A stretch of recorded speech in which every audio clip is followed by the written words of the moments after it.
Good evening साथियों, मैं कैमूर से संजय कुमार। साथियों, आज हमारे नियोजित भाई जो भी हैं मजबूत स्थिति में खड़े हैं, बातों को समझ चुके हैं। मैं ये ढंके की चोट पे कहता हूं, आप नियोजित हैं, सुरक्षित हैं। आप नियोजित हैं, सुरक्षित हैं। मैं डंके की चोट पे कहता हूं। जैसा कि लोगों का कहना है कि हम सब कुछ ले लेंगे, लड़के ले लेंगे, संख्या के आधार पे ले लेंगे।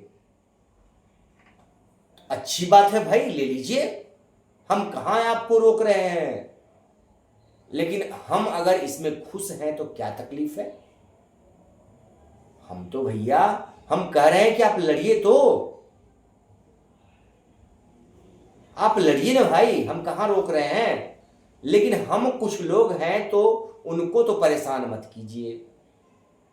आपको हम परेशान कर रहे हैं? नहीं कर रहे हैं। आप वेतन मान पा जाए, 9300 का मिल जाए, हम कहां रोक रहे हैं भाई, हम तो नहीं रोक रहे हैं। अब हमें ये स्पष्ट कीजिए, छठवें वेतन आयोग का लाभ 2006 में नियोजित शिक्षकों को क्यों नहीं मिला? विचार कीजिए इस पर। 2006 में नियोजित शिक्षकों को वेतनमान क्यों नहीं मिला? छठवें वेतन आयोग का लाभ क्यों नहीं मिला 2006 में? मंथन कीजिए इस पर, क्यों नहीं मिला? इसलिए कि आप ग्रेड पे में नहीं आते थे, आप वेतन पान में नहीं आते थे, इसलिए आपको नहीं मिला। 2007वें वेतन आयोग का लाभ हमें क्यों मिला?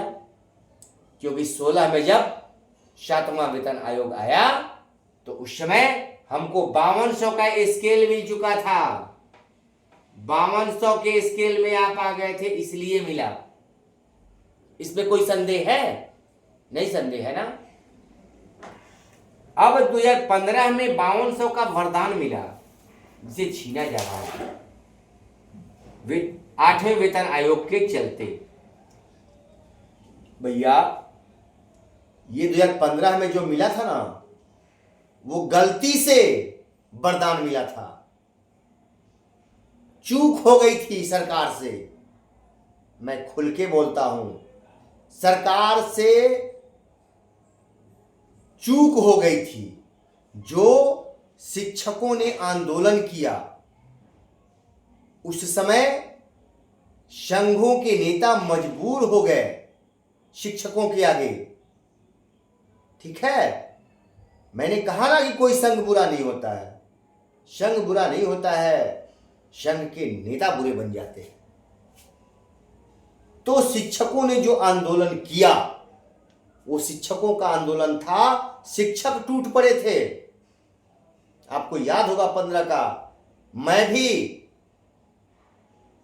घंटों चिल्ला रहा था मंच पर। वो दिन मुझे याद था, मैं कोई नेता वेता नहीं था, एक शिक्षक के नाते उस आंदोलन में मैं भी कूद गया था। आंदोलन में मैं कूदता था, नेतागिरी के लिए नहीं कूदता था। संघ से दूर रहता था, संघों के चरित्र को देखकर, नेताजी लोगों के चरित्र को देखकर, जो चरित्र बना दिया था उन लोगों ने, उसको देखकर। नहीं तो अगर वाकई में एक संघ के तहत अगर ये लड़ाई लड़ी गई होती तो आज हमारी ये दुर्दशा नहीं होती। हमारे नियोजित भाई विशिष्ट नहीं बन गए होते, कोई वेतनमान लिए, चाइनीज वेतनमान पाकर वो लोग नहीं बने होते विशिष्ट। लेकिन संघों में जो नेतागिरी का प्रचलन हुआ, बनने का नेता होड़ मचा, संघों के कार्यों पर सवाल उठे, उनके अस्मिता पर सवाल उठ गया संघों के, जिस प्रकार से हुआ। तो बंधुओं, ये जो 5200 का वरदान मिला है ना, इसको मत छोड़िए। ये 5200 का वरदान जो छीना जा रहा है आपसे, ये 8वें वेतन आयोग को छीनने के लिए। यहां गलती से 5200 का मिला, 15 में गलती से 5200 का सरकार ने दे दिया, चूक हो गई। अब उस चूक को सरकार सुधार रही है। ये प्रक्रिया शुरू हो गई। ये तो आगे चल के बहुत अधिक देना पड़ जाएगा। 5200 भी बहुत है। यहाँ 6 लाख शिक्षक बहाल हो गए। 6 लाख को जोड़िएगा, 5200 बहुत देना पड़ जाएगा 8वां वेतन में। अरबों रुपया भैया आ रहा है। वो सरकार मिला रही है कि इनको काटो, प्रमोशन भी मत दो। प्रमोशन ऐसे ही छीन लिया गया, 8वां वेतन छीन गया। आप बेरोजगार हैं, बेरोजगारों की भरमार है। शोषण तो होता है। शोषण कौन करता है? वो जारी रहेगा। आप शोषित होना नहीं चाहते तो थोड़ा तो धैर्य रखिए। लेकिन आप तो बेचैन हैं कि सरकार 5200 का वरदान दी, तब हमें राज्यकर्मी का वरदान दे रही है, ऐसा आपने सोच लिया। अरे नहीं मेरे भाई, राज्यकर्मी का वरदान नहीं मिल रहा है। ये 5200 का वरदान आपसे छीना जा रहा है। वही छीनने के लिए इतना बड़ा चाल चला गया। आपको 5200 का वरदान दिया गया, गला फाड़ के सरकार चिल्लाई, इतना 1000 करोड़ का खर्च आ गया। क्यों नहीं आज चिल्ला रही है सरकार कि 8वां वेतन आयोग का लाभ हम दिए, इतना खर्च आ गया, इतना बोझ आ गया। अरे कोई बोझ ही नहीं आया तो चिल्लाएगी कहां से सरकार? सरकार तो खुश हो गई कि चलो भैया 5200 तो 100 से पिंड छूटा, कुछ लोग बच जाएंगे, उनको आराम से दे देंगे। यही तो है। इस साजिश को आप लोग नहीं समझते हैं। नहीं समझे ना मेरे भाई, बहुत कष्ट होता है। लेकिन जितने मेरे नियोजित साथी हैं, अभी मैं नियोजित की ही बात कर रहा हूं, जितने नियोजित मेरे भाई हैं, मजबूती से आप खड़े रहिए। आप इसको 5200 को दान में मत दीजिए। वरदान को दान मत बनाइए। वरदान को दान नहीं दिया जाता है। जो वरदान मिलता है ना, पुनः उसको दान में नहीं दिया जाता है। दान में देना है तो अपनी कमाई को दीजिए। वो वरदान मिला हुआ है, बड़ी मुश्किल से वरदान मिलता है, और उसको दान के रूप में दे दीजिएगा तो पछतावा के सिवाय कुछ नहीं आपको हाथ आएगा।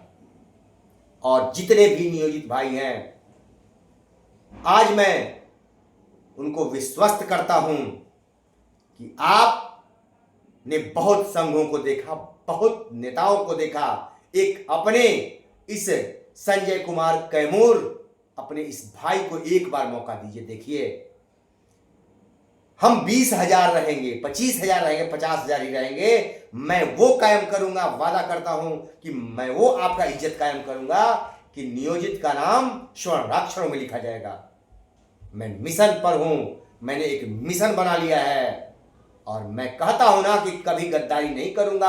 आप विश्वस्त रहिएगा, 1 रुपया गलत आपका नहीं नुकसान होने दूंगा। 1 रुपया लगेगा तो शिक्षक का लगेगा, तो शिक्षक समाज के लिए लगेगा, अपने सम्मान के लिए लगेगा। कोई अगर कमाने के लिए आता है इसमें, तो वो दिमाग से निकाल दे कि संजय कुमार के रहते आपको गलत 1 रुपया मैं लेने दूंगा। नहीं होगा ऐसा, और आपका पैसा निरर्थक नहीं जाएगा, सार्थक होगा, और सब कुछ हम लोग लड़ के ले लेंगे। जो काम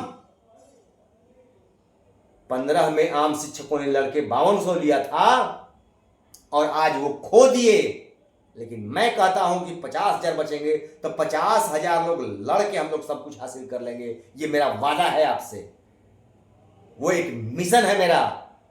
बस आप साथ दीजिए, मेरा साथ तो दीजिए। सबको मौका दिए हैं, एक बार मुझे मौका देके देखिए। मैं पीछे नहीं हटूंगा, न ही आपको झुकने दूंगा कहीं। ये विश्वास रखिएगा। अब हमें चिल्लाने से नहीं होगा, मुर्दाबाद जिंदाबाद ये करने से नहीं होता है। आप समाज के लिए, बच्चों के लिए आज तक क्या किए हैं, शिक्षक समाज के लिए क्या किए हैं? अगर आपने शिक्षक समाज और बच्चों के लिए आज किया होता तो आज ये स्थिति नहीं होती। सिर्फ अपने लिए आप आज तक लड़े हुए हैं। बहुत लोग अपने लिए, स्वयं के लिए लड़ रहे थे। ये स्थिति हमारी तब हुई है।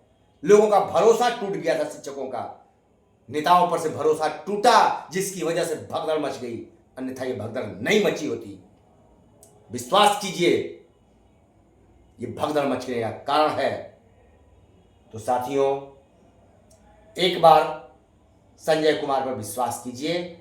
मैं आपको 1 साल 1.5 साल में सारी चीजें दिखा दूंगा, एकदम पर्दे की तरह साफ दिखा दूंगा कि शिक्षक का सम्मान और स्वाभिमान होता क्या है, कैसे ईमानदारी होती है, कैसे ईमानदारी से लड़ा जाता है, ये दिखाऊंगा।